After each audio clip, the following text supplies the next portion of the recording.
Privilegio es mío el de poder estar con ustedes esta mañana y poder estar hablando además de un tema que es un tema especialmente espinoso, yo diría que también con elementos desagradables, pero en cualquier caso un tema necesario como es el de la ideología de género. La ideología de género es uno de los instrumentos de la mayor amenaza totalitaria que ha conocido el ser humano.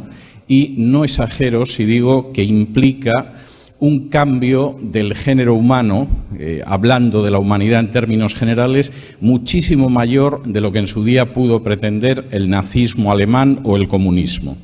Y en ese sentido, como iremos viendo en los próximos minutos, algunos de los objetivos de las estructuras de la sociedad, pero también de la propia estructura de cada ser humano, son mucho más ambiciosos de lo que pudieron pensar algunos de los comunistas más ambiciosos o el propio Hitler.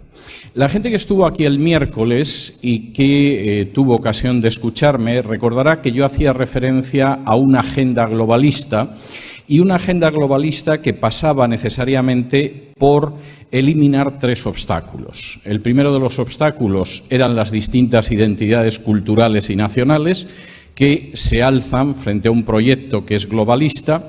El segundo era la visión de la familia. Me resisto a denominarlo familia tradicional. La familia ha sido igual a lo largo de los milenios. Siempre ha sido la unión de un hombre y una mujer y unos hijos, y eso ha podido tener algunos matices en unas culturas o en otras, pero el modelo familiar se mantiene igual desde hace milenios. Y, por supuesto, el tercer obstáculo, que es muy claro, es la oposición que significa el cristianismo a visiones como las de esa agenda o a visiones como la de la ideología de género. ¿Qué es la ideología de género? Y yo diría que esta es la primera pregunta que de alguna manera resulta indispensable. Cuando estamos hablando de ideología de género, ¿de qué estamos hablando?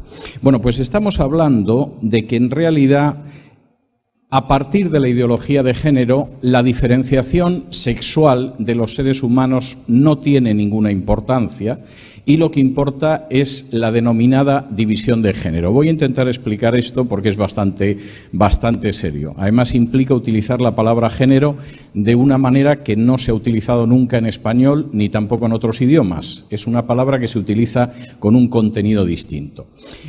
Nosotros, desde el mismo momento, no de nacer, sino de la concepción, tenemos una diferenciación sexual. Cualquiera que haya tenido oportunidad de ver, por ejemplo, la ecografía de un feto, sabe que se puede identificar a partir de cierto momento y de manera visual que ese feto va a ser un varón o va a ser una hembra. Hay una diferenciación que aparece desde el momento de la concepción y, por supuesto, es una diferenciación que no tiene lugar a dudas en el momento del nacimiento. Todos nacemos o siendo hombre o siendo mujer.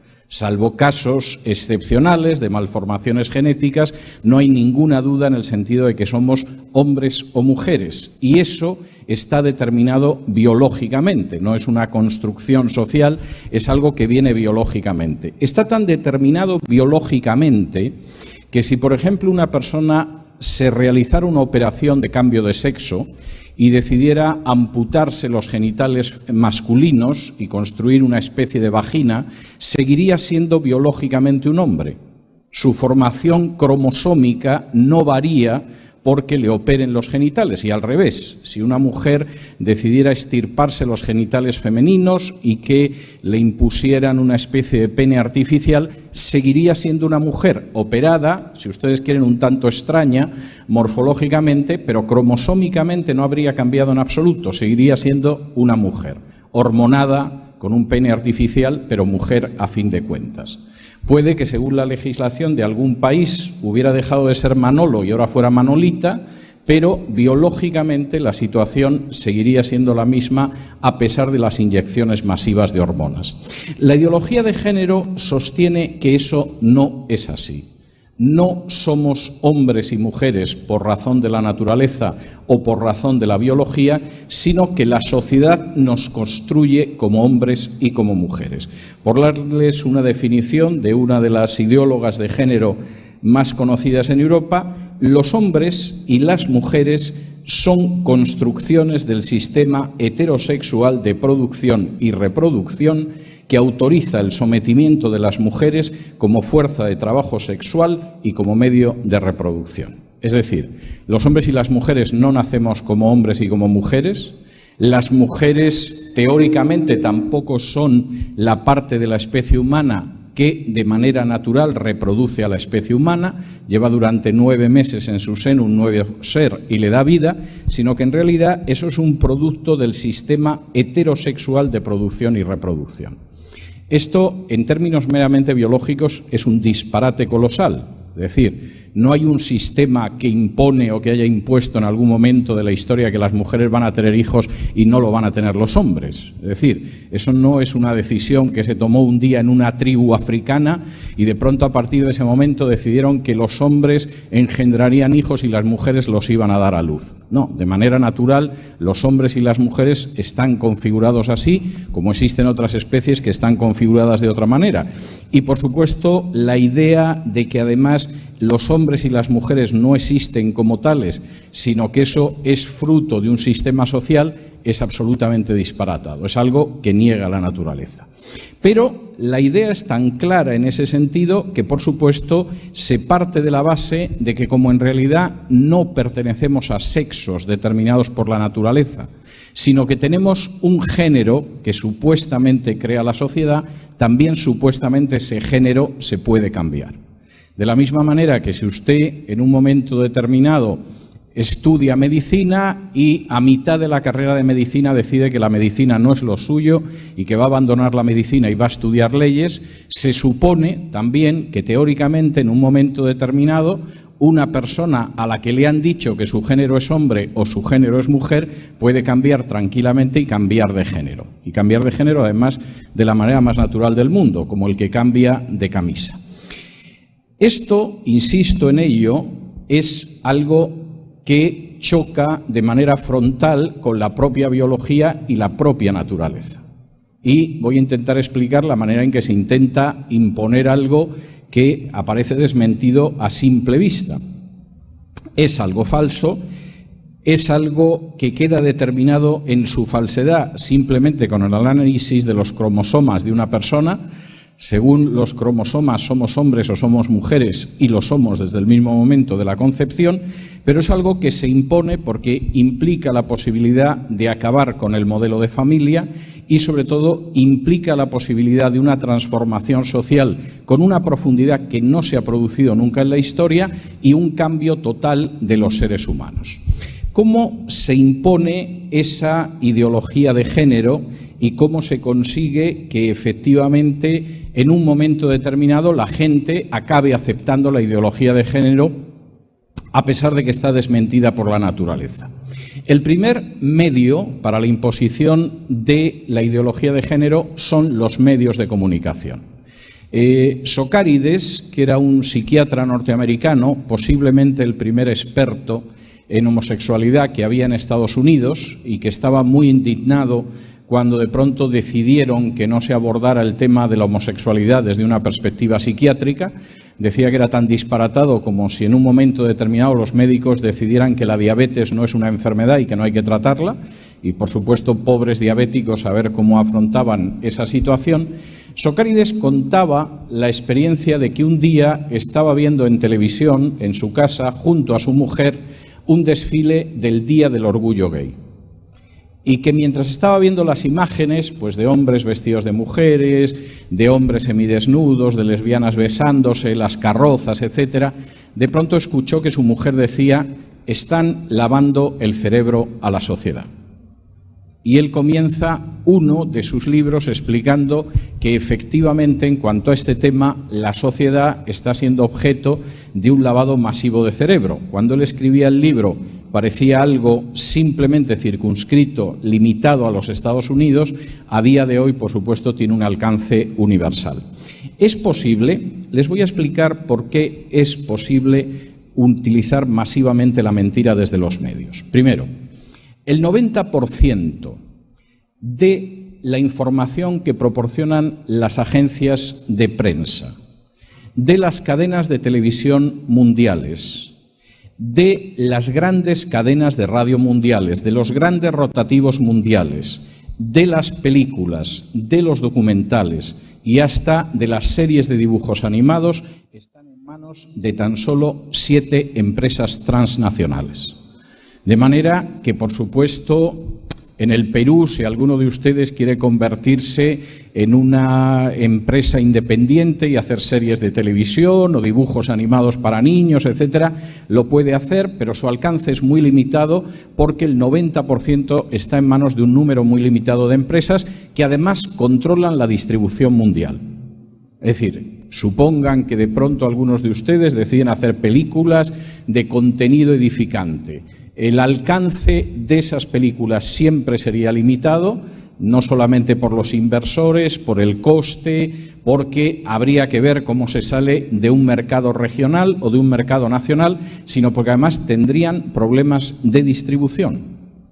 Y pueden ustedes en un momento determinado filmar la mejor película de la historia del cine, que si no se puede distribuir es como si no se hubiera rodado ni siquiera un metro de esa película. De modo que los medios de comunicación están controlados en muy pocas manos y la información que ustedes reciben en un momento determinado es simplemente la información repicada de agencias internacionales de prensa que dependen exactamente de las mismas compañías. Si piensan que existe algo así como una prensa especialmente independiente, bueno, en determinados temas quizá de carácter local, quizá de carácter puntual, puede haber algo de eso, pero en cuanto a los grandes temas de visión del mundo, es una información absolutamente controlada. No solamente hay un control de la información, y la información, por supuesto, ha apostado por la ideología de género, hay un control del entretenimiento. El 90% de la música que se consume, de la música popular, que se consume en el mundo, está en manos de tan solo 3 transnacionales. Por supuesto, si ustedes quieren ahora crear una compañía musical y producir música andina del Perú, pues pueden hacerlo si encuentran inversores y compradores, pero evidentemente el alcance que va a tener eso es extraordinariamente limitado. A lo mejor no hacen un mal negocio vendiendo a otros peruanos, pero el alcance es una gota en medio del océano.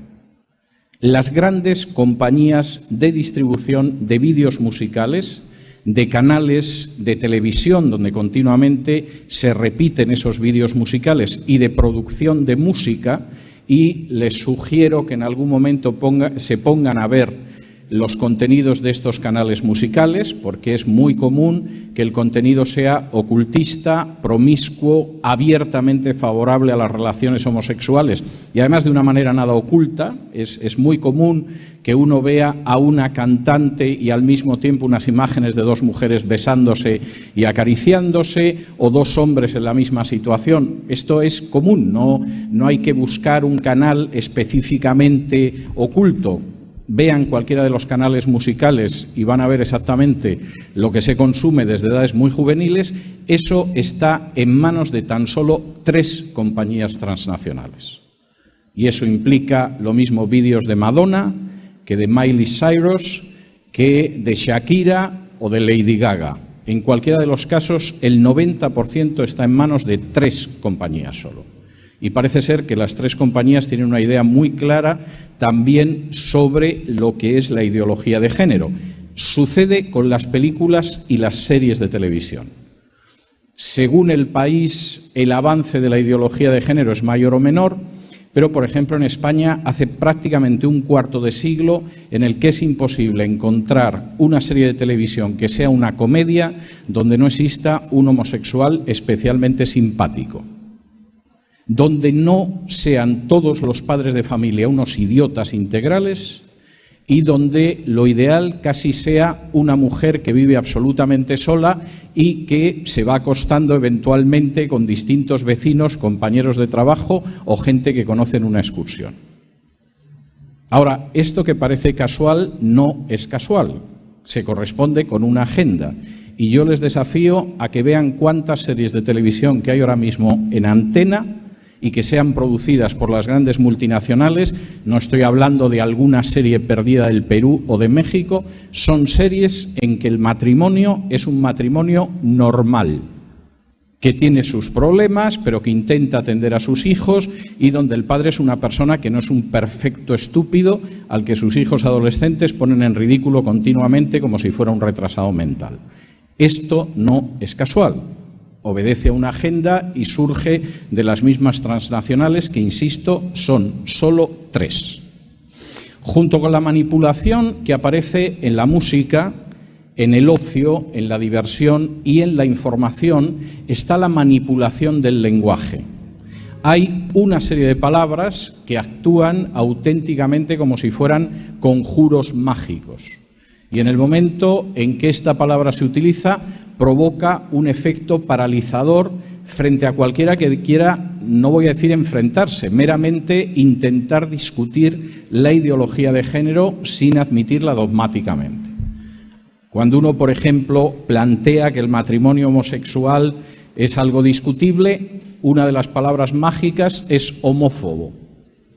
Usted no es que esté defendiendo la familia, usted es un homófobo y odia a los homosexuales. Y en última instancia es incapaz de comprender con su mente pequeña y mezquina que si 2 personas se quieren, esas 2 personas se pueden casar. El argumento es absolutamente falaz y es un argumento frágil y débil. Si 2 personas que se quieren se pueden casar, no tenemos ningún tipo de argumento para oponernos al incesto. Si una madre quiere a su hijo y se quieren tanto hasta el punto en un momento determinado de tener relaciones sexuales, ¿por qué no podrían casarse? Todavía tenemos barreras sociales, por ejemplo, en cuanto al incesto, que no lo permiten. Les voy a adelantar que son barreras que cada vez se van viendo más erosionadas. Y, por supuesto, aquí entraría también las relaciones con niños, que, por cierto, es una fase posterior de la ideología de género. Si a fin de cuentas una criatura de 12 años quiere a un hombre de 50 y son libres y no existe ningún tipo de presión, ¿por qué no podrían tener relaciones sexuales o incluso casarse? Es más, como alguno de los defensores de la ideología de género dice, sería lo ideal, porque una persona muy mayor y experimentada adiestra sexualmente a otra criatura desde la infancia. Y el argumento es un argumento que se repite de manera creciente. De manera que, en primer lugar, la ideología de género se mantiene sobre un uso masivo de la mentira que descansa en los medios, no solo como prensa escrita, radio y televisión, sino también como producción de entretenimiento. El segundo pilar de esa difusión de la mentira es la educación. Y en este sentido, los defensores de la ideología de género tienen muy clara aquella máxima de la Compañía de Jesús, de los jesuitas, que decía: dame un niño hasta los 7 años y lo tendré para toda la vida. La ideología de género no es algo que empiece a tratarse en la universidad o en los últimos años del bachillerato, sino que tiene que empezar en el jardín de infancia. La primera norma que se aprobó en Europa, en la Unión Europea, para la enseñanza de la ideología de género fue una asignatura en España que se denominaba Educación para la Ciudadanía.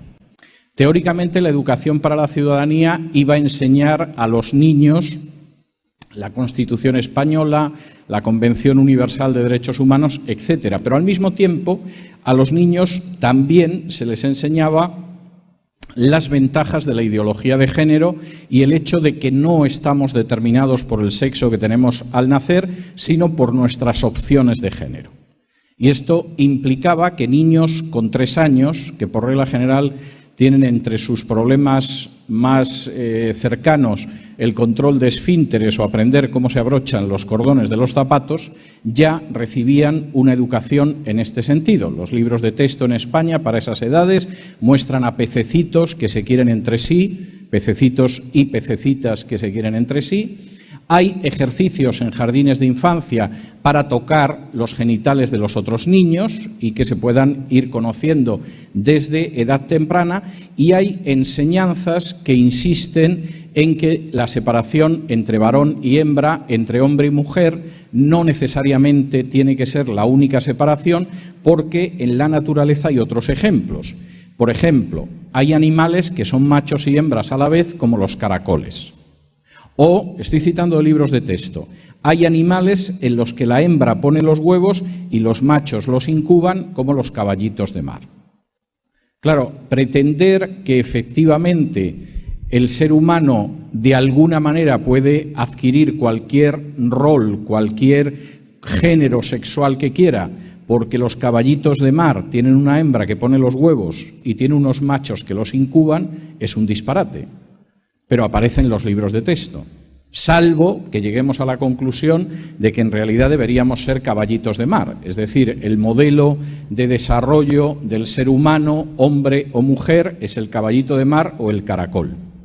Confieso que ni siquiera en momentos de mucha imaginación se me ha ocurrido la posibilidad de convertirme en caracol. Es más, nunca me ha tentado, pero parece ser que a una criatura, si se le dicen estas cosas, se le puede hacer cambiar de opinión.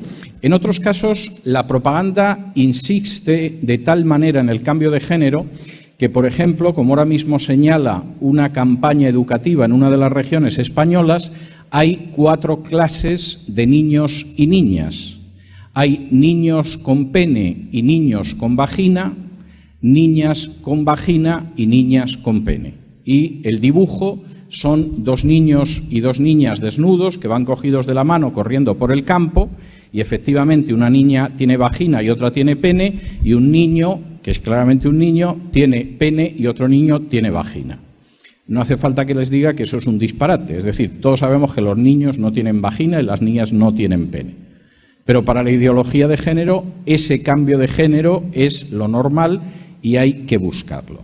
No solamente es que además la educación va en ese sentido, es que a veces lo que se promueve desde algunas universidades es tan absurdo que si no fuera tan trágico sería cómico. Por ejemplo, la Universidad de Granada, en España, que se supone que es una universidad seria, acaba de publicar un calendario donde, para enfrentarse con el carácter patriarcal que supuestamente tiene la sociedad española, los meses del año son enero, febrero, marzo, abril, mayo, junio y así hasta diciembre. Ahora, esto parece cómico, pero esto se paga con dinero público. Los españoles son los europeos que más impuestos pagan, entre otras cosas, para que los niños sepan que hay niñas con pene y niños con vagina y que los meses del año pueden ser también enero, febrero y marzo. Por supuesto, esto hace 11 años ni siquiera en un estado profundo de borrachera se le hubiera ocurrido a la inmensa mayoría de los españoles. Hoy es una realidad educativa. Y por si eso fuera poco, la última ley educativa de la Comunidad de Madrid, España está dividida en una especie de estados federados que son las comunidades autónomas. Madrid es una de las comunidades autónomas, tiene ya una ley educativa que castiga con sanciones económicas, apartamiento del puesto docente y previsiblemente penas de prisión a aquellos profesores que se nieguen a enseñar en clase la ideología de género. De manera que si al profesor le llega el texto de las niñas con pene y los niños con vagina y considera que es una majadería y que incluso es dañino y se niega a enseñarlo en los colegios, se puede ver primero sancionado con una multa económica, son multas elevadas, después con el apartamiento de su puesto docente y puede que incluso con una pena de prisión. Ahora mismo ya hay varios profesores, no muchos, pero varios, incluido algún director de centro docente, que se juega el perder su puesto como docente precisamente porque no ha querido enseñar en clase la ideología de género. De manera que el segundo pilar es la educación y hay una convicción de que al cabo de una generación, por supuesto que se ha podido cambiar totalmente la mentalidad de los niños. Tercero, el tercer pilar es la ley y los cambios legislativos son cambios legislativos verdaderamente notables. Hasta hace aproximadamente unos 11-12 años, la idea de que se pudiera aprobar en la Unión Europea, no digamos ya en el resto del mundo, en África, en Asia o en América, una ley de matrimonio homosexual era disparatada. Es decir, esto había gente que lo discutía en el terreno de lo teórico, por supuesto gente que eran militantes de movimientos homosexuales, pero era disparatado, y más cuando los matrimonios, incluso los matrimonios civiles, no han dejado de caer. Pensar que la sociedad cada vez tiende más a uniones libres y de pronto los homosexuales que siempre se han caracterizado por uniones libres, de pronto querían casarse, pues era algo que no le entraba a nadie en la cabeza. Desde la aprobación de la ley de matrimonios homosexuales en España, que por supuesto era la cabeza de puente para luego intentar extenderlo en todo Hispanoamérica, puesto que España, que es de alguna manera la matriz de las repúblicas de Hispanoamérica, lo ha aprobado, pues es lógico que luego México, Argentina, Uruguay y el Perú vayan por el mismo camino. Ese es un debate que se ha ido produciendo. Tengo que decir que en Europa con un fracaso absoluto. Europa tiene muchos problemas, pero de momento parece ser que mantiene un cierto sentido común en algunos temas, por lo menos hasta la fecha. No ha pasado lo mismo en Hispanoamérica. En Hispanoamérica, el intento por la aprobación de leyes de matrimonio homosexual y de adopción de niños por parejas homosexuales no ha dejado de avanzar. En algún país como Argentina es una realidad. Las iglesias todavía se están preguntando cómo les metieron el gol sin que se dieran cuenta. En algún caso, como México, el intento es evitar un referéndum o evitar que la gente se pronuncie, porque saben que perderían esa iniciativa, y entonces la idea es intentar entrarlo primero por las legislaciones de los estados federales y luego extenderlo al resto del país, pero es una situación todavía detenida, pero esto ahora mismo es un tema de discusión en la práctica totalidad de Hispanoamérica. Lo van a ser también, a no mucho tardar, me atrevería a decir que en el momento en que estas leyes se aprueben, no mucho después, las leyes que autorizan las relaciones sexuales con niños, las leyes que despenalizan la paidofilia. De momento sigue existiendo una enorme sensibilidad social en cuanto a las relaciones sexuales con niños. Siguen castigándose en los códigos penales, es mal visto, pero el debate ya está abierto en el sentido de que si las relaciones no son una violación, sino que son relaciones consentidas, no deberían de estar penalizadas. Y en cierta medida la paidofilia ya se ha legalizado en algunos países de manera indirecta, por ejemplo, bajando la edad a partir de la cual se pueden mantener relaciones sexuales. En España, el Código Penal marca que cualquier persona con 12 años de edad puede mantener relaciones sexuales. Ahora, esto significa que, por ejemplo, si un niño en España quiere ir en una visita de su colegio a un museo, sus padres tienen que autorizar que va a ir al museo, porque quizá van en metro y a lo mejor el niño se cae, o quizá van en un autobús y el niño tropieza, y entonces la ley exige que los padres autoricen la visita de un niño a un museo. Si el niño tiene, por ejemplo, 14 años y es niña y quiere abortar, puede hacerlo sin ningún tipo de permiso de los padres o de un adulto. Si es niño o niña y tiene 12 años y quiere mantener relaciones sexuales, incluso con un adulto, puede hacerlo legalmente, lo cual no deja de ser llamativo. También tengo que decir que en España, como en buena parte de los países europeos, es un delito acabar con un nido donde haya huevos de buitre leonado y se castiga con la ley, a veces según la destrucción que uno haga, pues por ejemplo de los cachorros de un lince o algún animal protegido, eso puede significar cárcel, pero no es un delito, sino que se considera un derecho destruir un feto en el claustro materno. Es una manera peculiar, pero en España es mejor ser buitre leonado, sobre todo en estado embrionario, que ser un ser humano. El buitre leonado está mucho más protegido en estado embrionario que un niño.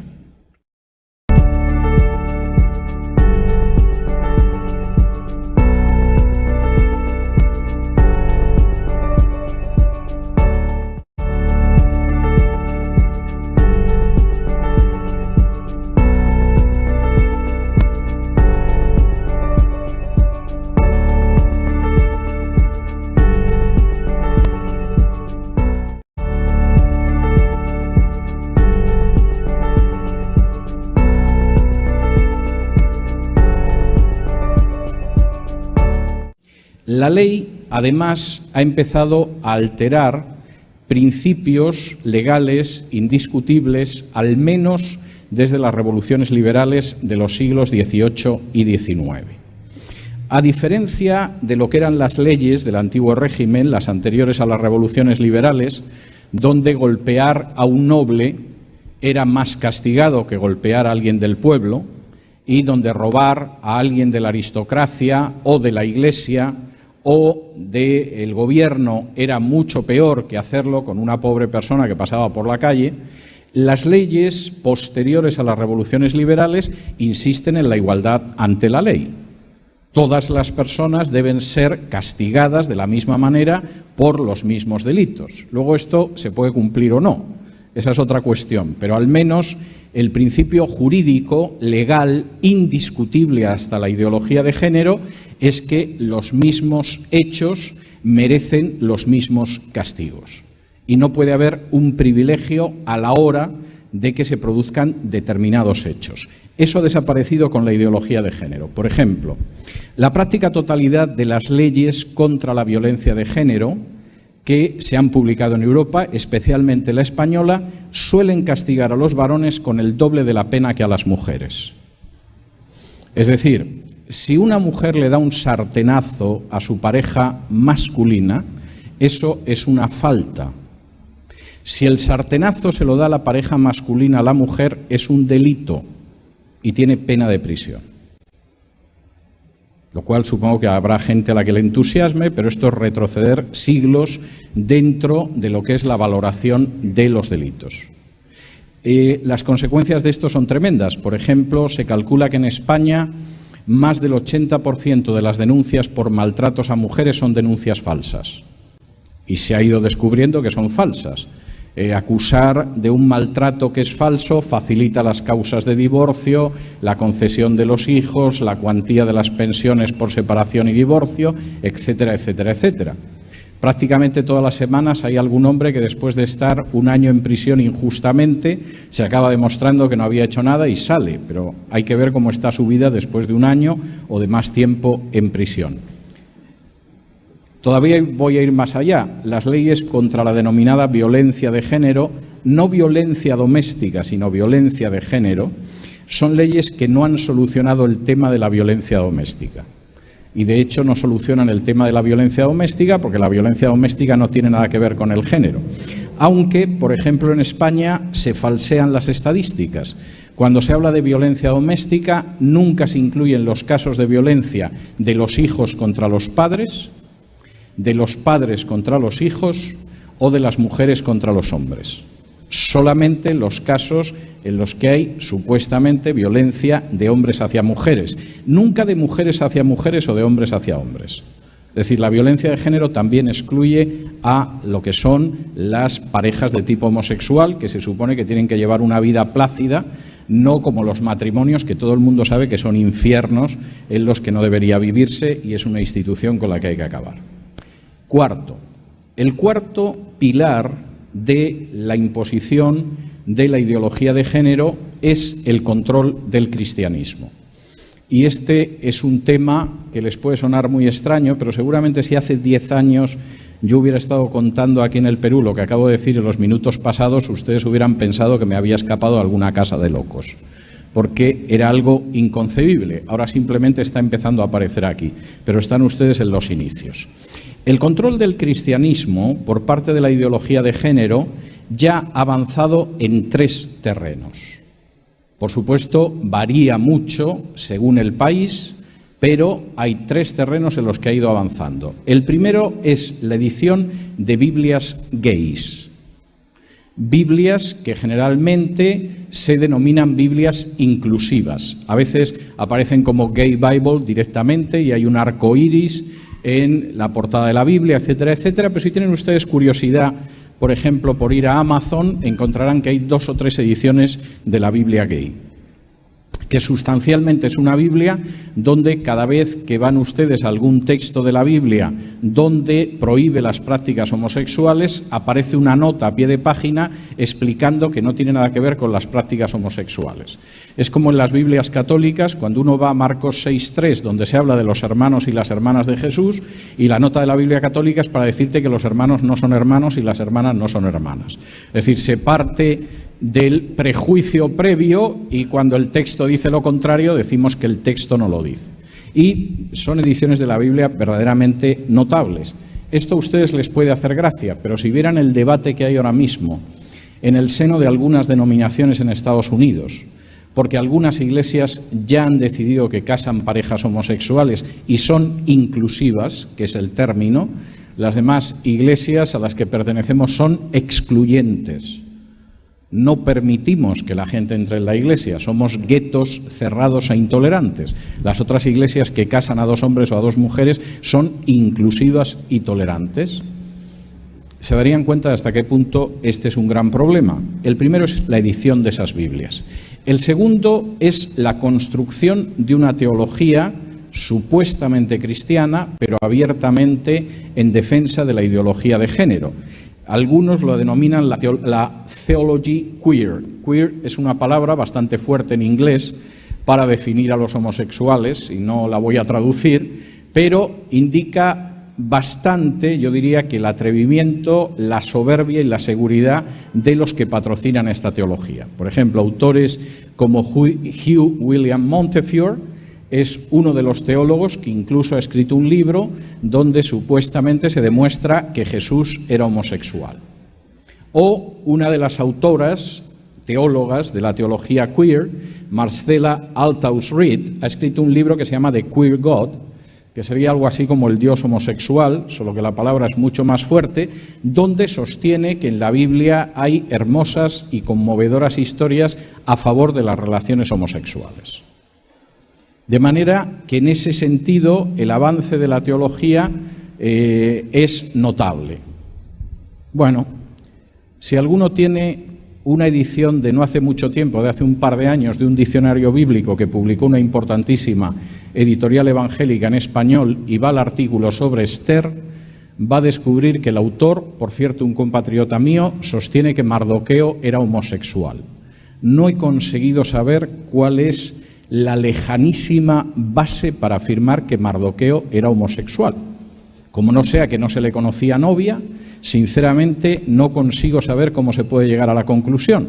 Pero el diccionario estuvo circulando hasta que alguien le dijo a la editorial que no iba a comprar un solo ejemplar más y lo retiraron de circulación y ya lo sacaron con esa parte quitada. Los que conservamos la primera edición del diccionario tenemos una alta opinión de la editorial, del autor del diccionario y del editor que lo consintió. Pero esto simplemente es un paso que se detuvo en ese momento, no crean que eso es el final. Tercero, por supuesto, dentro del control del cristianismo, aparte de la articulación de una teología supuestamente cristiana y de género, y de la edición de Biblias, donde, entre otras cosas, descubrimos que la homosexualidad forma parte del plan de Dios, está también la infiltración de organismos interdenominacionales, donde poco a poco se va admitiendo como normal la existencia de esas denominaciones. Voy a ponerles un caso que me resulta especialmente doloroso porque es el caso de España y es la federación que agrupa, yo diría que a un número bastante elevado de las iglesias evangélicas en España, que es la FEREDE.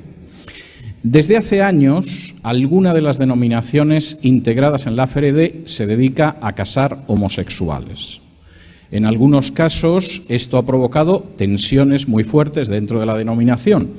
Por ejemplo, el caso de un pastor de Barcelona que era homosexual antes de convertirse, se convirtió, dejó la homosexualidad, apareció José Luis Rodríguez Zapatero como presidente de España y legalizó los matrimonios entre homosexuales y descubrió que la homosexualidad estaba teológicamente muy bien y empezó a casar parejas de homosexuales. Esto que podría ser un caso trágico, pero que se supone que la denominación puede manejar, no tolerándolo, y que además lo puede manejar aquella organización interdenominacional en la que está la denominación, no ha sido así. La denominación aceptó que iba a ser inclusiva en el futuro y, pese a ser una denominación histórica, por supuesto que iba a casar parejas de homosexuales. Si algún pastor o alguna congregación no quería hacerlo, no les parecía bien, porque era un signo de homofobia e intolerancia, pero no los iban a presionar, pero aquellas congregaciones que decidieran hacerlo, lo podían hacer. La reacción de otras denominaciones fue pedir la expulsión de una denominación así de una federación de iglesias evangélicas, porque ustedes comprenderán que no encaja en absoluto la idea del matrimonio homosexual con una visión bíblica del matrimonio. La respuesta del secretario general y de los órganos de gobierno de FEREDE era que esa no era su competencia, que su competencia era fundamentalmente mantener la interlocución, las relaciones con el Estado, y lo que hicieran las iglesias dentro era su problema. Yo personalmente, sin ánimo de dogmatizar, me pregunto qué necesidad hay de un organismo interdenominacional si precisamente ante situaciones como estas, en vez de actuar, lo que hace es que se mantiene al margen. Porque si efectivamente la gente de distintas denominaciones quiere reunirse para comer, almorzar o cantar himnos, a lo mejor se podía ahorrar la estructura de un organismo interdenominacional. Y si evidentemente ante una situación así, pues la solución es la pasividad y decir nosotros no nos metemos en lo que sucede, evidentemente esto a mi juicio está mucho más cerca de la apostasía que de lo que se supone que debería esperarse de nuestra misión en el mundo. Esto, de todas formas, y aunque estén ustedes suficientemente horrorizados, no son nada más que los pasos iniciales de la ideología de género. De todos los que yo les he hablado hasta ahora, ya hay ejemplos en todos los países de Occidente. En algún caso han conseguido ya entrar en la legislación, como en España, en otros están muy cerca, en otros hasta tienen una jurisprudencia ya muy asentada de ideología de género, pero no es ni lejanamente el final. ¿Cuál es el final de esa ideología de género? Pues el final de esa ideología de género es la creación de lo que se denomina la sociedad contrasexual. Es decir, una sociedad en la que van a quedar abolidos los sexos, pero también instituciones como el matrimonio y la familia para sustituirlo por un nuevo mundo y una nueva sociedad. Y les voy a leer de uno de los manifiestos de contrasexualidad escritos precisamente por una de las ideólogas internacionales de la ideología de género. Y dice así: la contrasexualidad no es la creación de una nueva naturaleza, sino más bien el fin de la naturaleza como orden que legitima la sujeción de unos cuerpos a otros. La sexualidad tradicional es el producto del contrato social heterocentrado cuyas performidades normativas han sido inscritas en los cuerpos como verdades biológicas. Intento explicar esto. La finalidad última de la ideología de género es el final de la naturaleza humana que conocemos hasta ahora. En la idea de que en realidad no somos hombres ni mujeres, sino que hay una sociedad de dominio patriarcal, de dominio del varón, que nos ha dividido en hombres y mujeres, pero ese tipo de sociedad va a terminar. Y dice así: en segundo lugar, la contrasexualidad apunta a sustituir ese contrato social que denominamos naturaleza por un contrato contrasexual. En este nuevo contrato, los cuerpos no se reconocen como hombres y mujeres, sino como cuerpos hablantes. De modo que ya saben ustedes, durante milenios los seres humanos han sido hombres y mujeres, se han conocido, se han casado, han tenido hijos, han formado familias, han perpetuado la especie, pero eso no pasa de ser un contrato social, no es natural. Y como no es natural y solo es un contrato social, va a ser sustituido por un contrato contrasexual en el cual no nos vamos a reconocer como hombres y mujeres, sino como cuerpos hablantes. ¿Y eso qué significa? Bueno, esto significa cosas verdaderamente notables. Voy a omitir algunos de los aspectos más ásperos del manifiesto de la contrasexualidad. Por cierto, aclaro que esta señora es profesora de universidad en España, desarrolla cursos de este tipo a escala internacional y es asesora de organismos de gobierno. No vayan ustedes a creer que es la última loca que escribe en un rincón. Forma parte muy clara de la agenda de ideología de género. Por ejemplo, y esto a ustedes les puede llamar la atención, pero indica hasta qué punto, si uno quiere acabar con la diferenciación entre hombres y mujeres, tiene que hacer auténticas cosas extrañas. ¿Cómo acabamos con la idea de que finalmente somos hombres y mujeres? Y tenemos órganos sexuales que son distintos en los hombres y las mujeres. ¿Cómo piensa usted igualar en esa sociedad contrasexual nacida de la ideología de género a hombres y mujeres, y no hay nada más que ver a hombres y mujeres para ver que son distintos? Les vamos a dar la vuelta. Escuchen ustedes esto porque es real. El ano es el espacio erógeno a potenciar. Es el espacio neutro para todos los cuerpos hablantes y presenta 3 características. Primero, el ano es el centro erógeno universal situado más allá de los límites anatómicos impuestos por la diferenciación sexual. Segundo, es una zona de pasividad privilegiada, un centro de excitación y placer que no figuraba en los puntos anatómicos placenteros. Tercero, el ano constituye un espacio de trabajo tecnológico. Es una fábrica de reelaboración del cuerpo contrasexual. El trabajo del ano no apunta a la reproducción ni al nexo romántico. Vamos a ir construyendo una nueva sexualidad en la que, para que quede claro que ya no somos hombres y mujeres, tenemos que buscar algo que tengamos en común los hombres y las mujeres. Ciertamente el ano femenino y el masculino no creo que tengan una gran diferencia, y eso nos permite crear un tipo de relaciones que ni van a dar lugar a la reproducción ni a un nexo romántico. ¿Y qué significan los principios de la sociedad contrasexual, que efectivamente es la consumación de la ideología de género?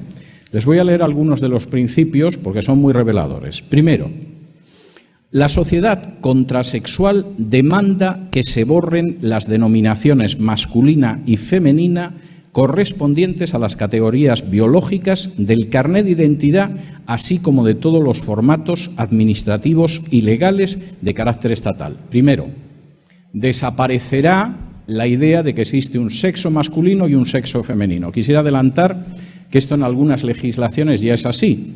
Cuando yo era todavía un jovencito, era normal que en los pasaportes y en los documentos nacional de identidad en España, aunque pusiera Mari Carmen Gómez, también pusiera hembra, y aunque pusiera José García Pérez, también pusiera varón. Esto desapareció hace años. Segundo, para evitar la reapropiación de los cuerpos como masculino y femenino, cada cuerpo llevará un nuevo nombre que escape a las marcas de género, sea cual fuere la lengua. Segundo, por si a alguien se le ocurre en algún momento que de todas formas es un hombre o una mujer, vamos a impedir que exista una cosa parecida. Tercero, tras la abolición del sistema de reproducción heterocentrada, la sociedad contrasexual impone abolición del contrato matrimonial y de todos los sucedáneos liberales, abolición de los sistemas de transmisión y legado de los privilegios patrimoniales y económicos adquiridos por los cuerpos hablantes. En otras palabras, la desaparición de la familia. No va a haber un contrato de carácter matrimonial, no va a haber, más allá de que consigamos determinadas conquistas de paso e iniciales para el lobby gay, ningún tipo de cosa que se parezca a esa situación, y lo que sí vamos a tener incluso es que ni siquiera en un momento determinado los padres puedan pasar algo a los hijos, porque nuestra idea es que va a desaparecer esa familia. Les leo alguna más. La sociedad contrasexual no conducirá jamás al acto de reproducción. Ningún acto reproductivo establecerá una filiación temporal. Los métodos de contracepción y de interrupción del embarazo serán distribuidos por todas partes, siendo obligatorios para todo cuerpo hablante. Esto es una realidad en mi país. A lo mejor los niños no reciben los libros del Estado en la escuela, pero sí se les reparten condones desde los 12 años. A cargo del contribuyente. No es el único caso en Europa. Y, por supuesto, si alguien quiere abortar, ni se van a enterar sus padres.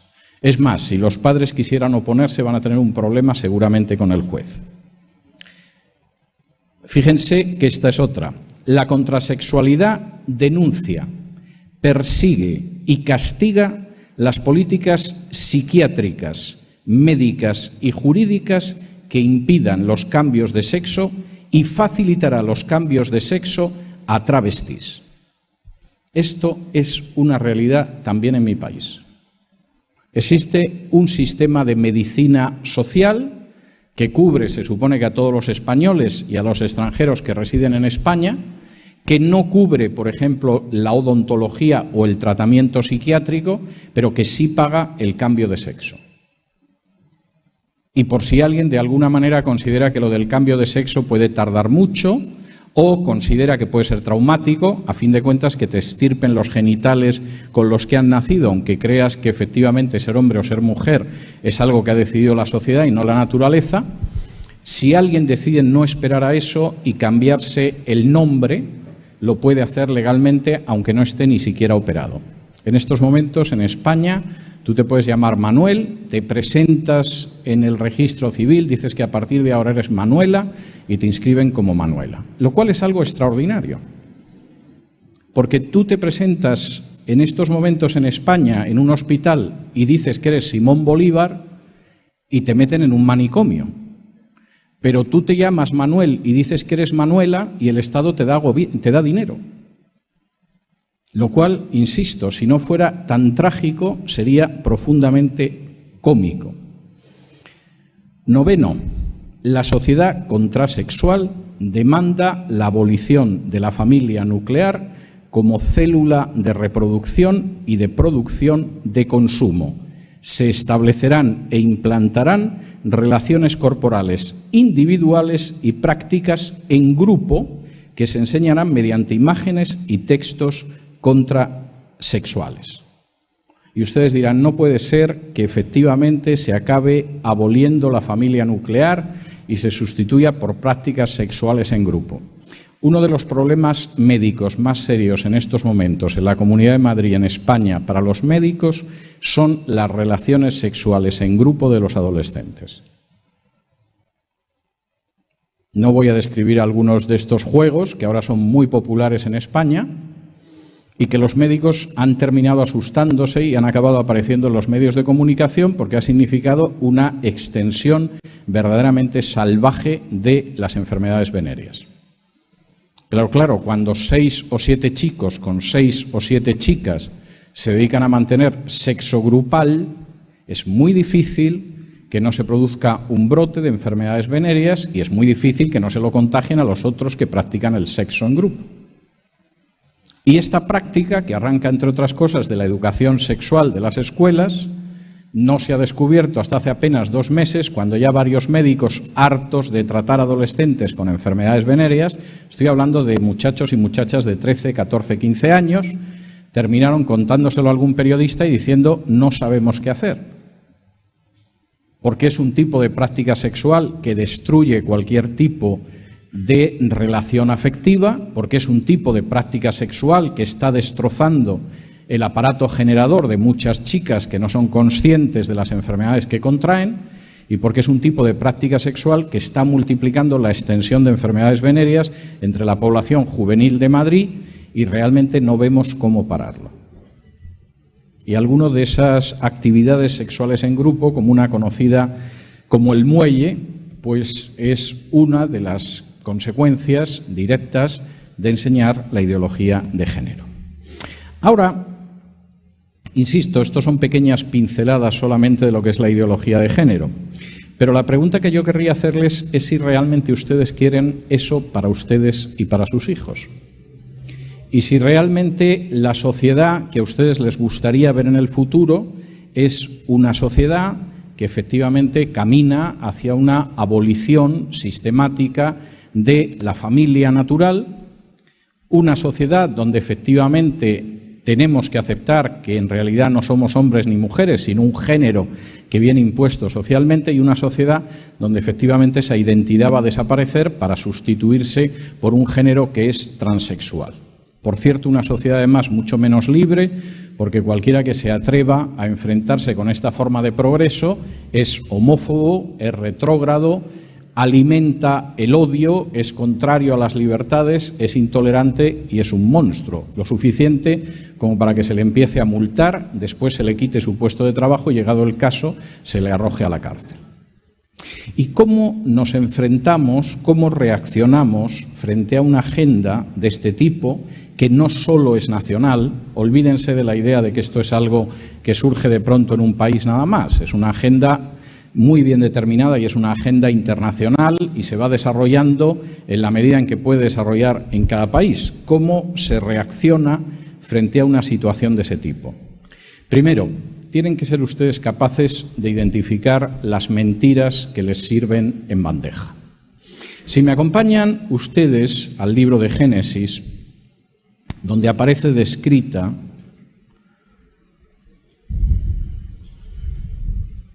la primera mentira. El relato es un relato enormemente interesante y además quisiera decir que aunque esto sucediera hace milenios, es enormemente actual en la manera en que aparece relatado. En Génesis capítulo 3 y versículos del 1 en adelante dice así: Pero la serpiente era astuta más que todos los animales del campo que Jehová Dios había hecho, la cual dijo a la mujer: con que Dios os ha dicho, no comáis de todo árbol del huerto. Y la mujer respondió a la serpiente: del fruto de los árboles del huerto podemos comer, pero del fruto del árbol que está en medio del huerto, dijo Dios, no comeréis de él, ni le tocaréis para que no muráis. Entonces la serpiente dijo a la mujer: no moriréis, sino que sabe Dios que el día que comáis de él serán abiertos vuestros ojos y seréis como Dios, sabiendo el bien y el mal. Ahora, la utilización de la mentira que aquí lleva a cabo el diablo sigue siendo la misma utilización de la mentira a estas alturas del siglo XXI. Es una forma de utilización de la mentira que dentro de su sencillez resulta genial, si ustedes quieren, perversa y malignamente genial, pero genial. Primera cuestión: ¿no es cierto que en realidad determinados principios morales lo que suceden es que os privan de algo bueno? Como me decía a mí una amiga, no creyente, pero amiga, en cierta ocasión: yo no sé por qué eres contrario a la homosexualidad, a lo mejor te estás privando de algo bueno. De modo que, con que Dios os ha dicho que no comáis de todo árbol del huerto. Efectivamente, Dios es un perfecto aguafiestas, no hay un placer que se suponga que nos pueda permitir. Y los que tienen que ver con el sexo son un tipo de placeres totalmente vedados. A fin de cuentas, ya se sabe que somos heteropatriarcales, homófobos, intolerantes y amargados. Y además algunos somos feos.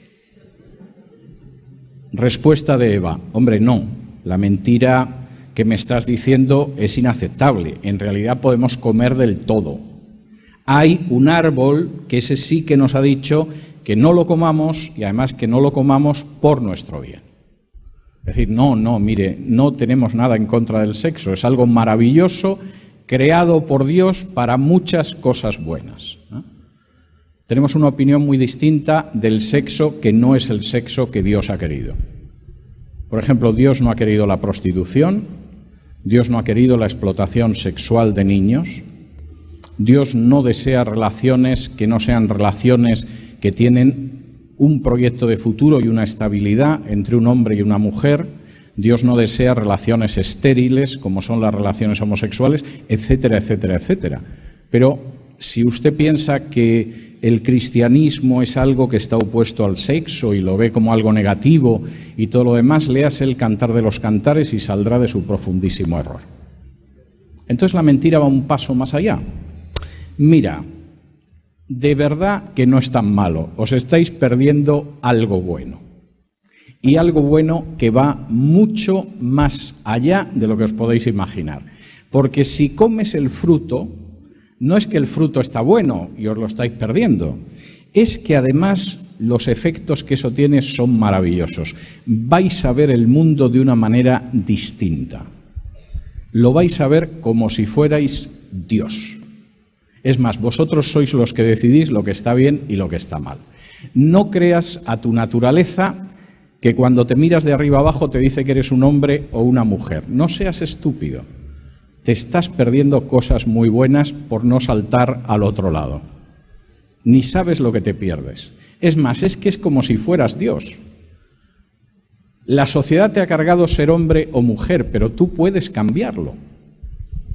Cambias de género a voluntad. Es más, Puedes cambiar varias veces de género a lo largo de la vida. Ya se ha dado más de un caso de alguna persona que decidió que en vez de hombre iba a ser mujer y luego se ha sentido muy mal y ha intentado volver a ser hombre y viceversa. O sea, la posibilidad del cambio múltiple, como si estuvieras volviendo de otro lado la manga de un abrigo, es totalmente posible. Es que vas a ser como Dios, cambiando hasta la naturaleza que has recibido.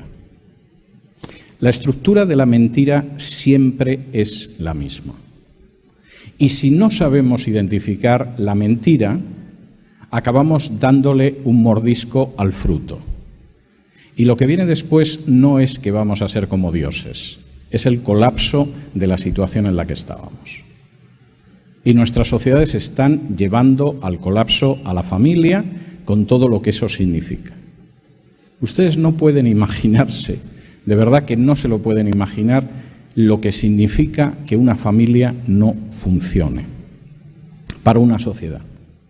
Lo que significa para los individuos, pero lo que significa en más gastos de policía, de jueces, de prisiones y de verdugos. Lo que hacen dos padres que educan a sus hijos en los caminos del Señor por la sociedad no se puede pagar con dinero. Y por el contrario, cuando eso falla, el coste para una sociedad es absolutamente incalculable.